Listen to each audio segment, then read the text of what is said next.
पण आता अमृताला शुद्ध करायचं कसं हा प्रश्न सगळ्यांसमोर पडला. कुणाला ते अमृत शुद्ध करता येईना.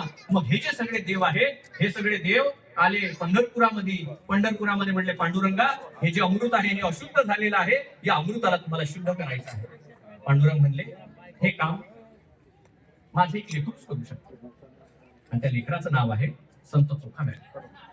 तुम्ही नदीला पार करा, नदी पार करा. त्या नदी पारी एक गाव आहे मंगळवेढा.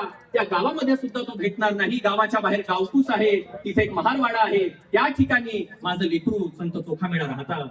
तुम्ही त्याला जाऊन भेटा आणि ते तुमचं अमृत जे आहे ते शुद्ध करून घ्या. मग सगळे देव मंगळवेढ्यात गेले, वेशी बाहेर गेले. तिथे चोखामेळांच्या झोपडीच्या बाहेर ते आले आणि त्याच्यानंतर त्यांनी म्हणलं आम्हाला पांडुरंगाने पाठवलेलं आहे.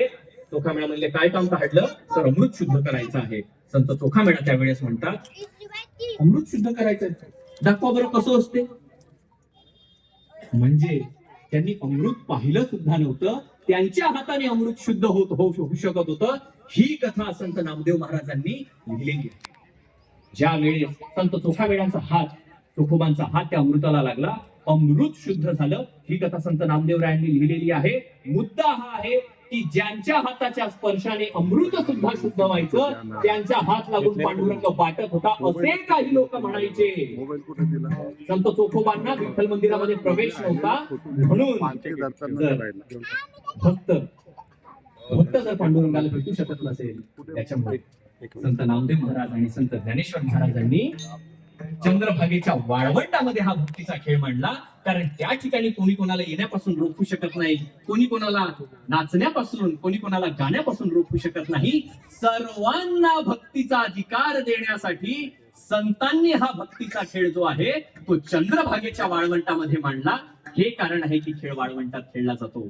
चला सोबत सगळे म्हणूया, खेळ मांडियेला वाळवंटी आई, खेळ मांडियेला वाळवंटी आई, नाचती वैष्णव भाई, नाचती वैष्णव भाई.